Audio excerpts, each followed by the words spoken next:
Senhor Jesus, no Sermão do Monte, após ter advertido os seus discípulos como eles não deveriam orar, ou seja, eles não deveriam orar com a intenção de expor a sua justiça própria diante dos homens, a fim de serem vistos, e não deveriam orar de forma hipócrita, e nem orar com vãs repetições, ou seja, onde a irracionalidade, onde apenas as emoções ou o êxtase tem como objetivo a experiência e o contato transcendente com o espiritual. Na verdade, ele agora, a partir do verso 9, ele começa a instruir os seus discípulos a como orar. E aquilo que nós chamamos de oração do Senhor, oração dominical. E ele então diz, do verso 9 até o verso 13: Portanto, vós orareis assim: Pai nosso que estás no céu, santificado seja o teu nome, venha o teu reino, faça-se a tua vontade, assim na terra como no céu. O pão nosso de cada dia dá-nos hoje, e perdoa-nos as nossas dívidas, assim como nós temos perdoado os nossos devedores. E não nos deixes cair em tentação, mas livra-nos do mal, pois teu é o reino, o poder e a glória para sempre. Amém. Nesse texto nós temos o Senhor Jesus, ele ensinando seus discípulos a orar, e obviamente a intenção aqui não era de criar uma oração a ser meramente repetitiva, né? Então, como se toda oração, eles precisariam orar a favor de um problema específico, de uma enfermidade de um parente, tivesse que orar o Pai Nosso. Fosse orar por uma viagem, orar o Pai Nosso. Fosse orar por um trabalho, orar usando o Pai Nosso. Não, a ideia não era simplesmente de repetir todas as 7 sentenças ou 7 pedidos, né, do Pai Nosso, a primeira cláusula de 7 pedidos. Mas a ideia realmente era de nortear todas as orações a partir do Pai Nosso.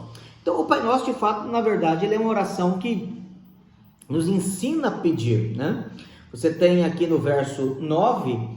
uma declaração de reconhecimento a quem nós pedimos, a quem nós oramos. Final do verso 9, você tem então o primeiro pedido: santificado seja o teu nome. No verso 10, você tem 2 pedidos: venha o teu reino, seja feita a tua vontade. No verso 11, você tem o 4º pedido: o pão nosso dá-nos hoje. No verso 12, você tem o 5º pedido: perdoa as nossas dívidas. No verso 6, você tem o 6º pedido: e não nos deixes cair em tentação. E na segunda metade do verso 13, mas livra-nos do mal. Então você tem 7 pedidos aqui, declarados na oração do Senhor.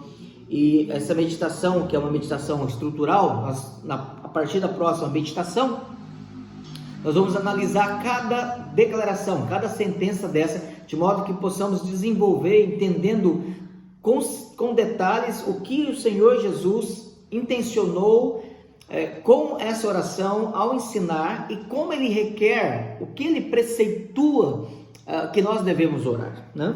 Então você tem aqui a oração do Pai Nosso. Essa oração, ela é também contido nela um anexo lá no final do verso 13: pois teu é o reino, o poder e a glória para sempre. Se você observar, tem um colchete, e esse colchete ele é por uma questão muito simples. Há alguns manuscritos que têm dúvidas se ele faz parte do original, mas há outros manuscritos que reconhecem que ele faz parte do original. Diante da dúvida, a Sociedade Bíblica Brasileira decidiu então permanecer essa sentença final, né? A oração do Pai Nosso, ele na verdade ela nos ensina a orar como filhos. Essa é uma primeira observação interessante, né? Nós oramos como filhos. Por isso nós começamos a dizer: Pai Nosso que está no céu. O Senhor Jesus, em todo o Sermão do Monte, várias vezes, ele diz: o Pai, o meu Pai, o vosso Pai, né? E aqui ele diz nosso Pai, ou Pai Nosso. É uma oração que envolve o reconhecimento de alguém que foi perdoado, reconciliado, justificado e adotado como filho de Deus. Isso significa que qualquer pessoa pode orar o Pai Nosso? Sim e não. Qualquer pessoa pode orar o Pai Nosso? Sim. porque todos os homens, todas as pessoas devem adorar a Deus. E as orações é um modo de adoração, é uma modalidade de adoração. Mas a segunda pergunta que é importante: todas as pessoas que oram são ouvidas e atendidas por Deus? A resposta é não. Por uma questão muito simples. Quando nós oramos, nós não temos justiça própria qualificada que seja aceitável diante de Deus. Pelo fato de sermos pecadores, sermos então inimigos de Deus, estarmos debaixo da ira de Deus, sob condenação, separados de Deus por natureza, sem a graça de Deus e sem o perdão de Cristo, sem a reconciliação com Ele, todos nós estamos inacessíveis, ou Deus está inacessível a nós. Então nós não temos acesso. É por isso que Jesus, em João 14, verso 6, ele diz: eu sou o caminho, a verdade e a vida, ninguém vem ao Pai senão por mim. Para termos acesso ao Pai, para fazer-nos ouvidos diante do Pai, é necessário que primeiro o Espírito Santo ore em nós, interceda em nós, por nós diante de Cristo. Cristo então recebe a oração aperfeiçoada pelo Espírito Santo, em que Ele nos desperta para orar, em que Ele nos qualifica para orar, em que Ele nos motiva para orar, em que Ele nos santifica para orar, e Ele nos capacita e direciona para orar com discernimento, iluminação na palavra e pedir aquilo que é a vontade de Deus. Cristo recebe a nossa oração e Ele então ora a nossa oração, quando esta oração está de acordo com a vontade do Pai. E esta oração, pelo fato dele ser o nosso cabeça, o nosso representante, o nosso mediador, ele ora por nós, ele ora conosco, e ele torna a nossa oração, por causa da sua justiça, por causa da sua virtude, ele torna a nossa oração aceita. E é por isso que, como filhos adotados, perdoados, reconciliados, justificados com a justiça de Cristo, aceitos por meio de Cristo, amados em Cristo, podemos clamar a Deus Abba Pai. E ao clamar Abba Pai, ao orarmos a Deus pelo Espírito Abba Pai, as nossas orações são ouvidas, são atendidas de acordo com a sua vontade, porque somos adotados como filhos, porque somos capacitados pelo Espírito, porque somos mediados ou intercedidos, recebemos a intercessão do Filho Jesus.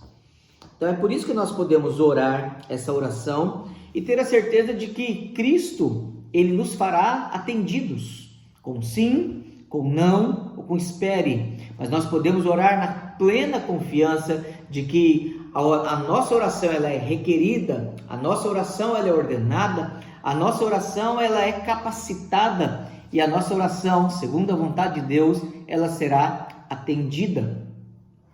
Então, encerrando a nossa meditação, nós aprendemos que de fato orar é algo que Deus nos ensina, Deus nos capacita, Deus nos direciona e é Deus quem atende. Não existe oração forte, não existe oração de poder, não existe pessoas ungidas de oração, porque todos nós somos pecadores, todos nós, por causa do nosso pecado, oramos com demérito, nós oramos com fracasso, nós oramos com toda a nossa impotência. É Deus, é o Espírito de Deus, é o Filho de Deus que dá poder, que dá justiça, que reveste com virtude e que faz com que a nossa oração seja atendida. Não há nada em nós, tudo é dele, por meio dele e para ele. E a glória dele seja eternamente. Amém. Deus te abençoe.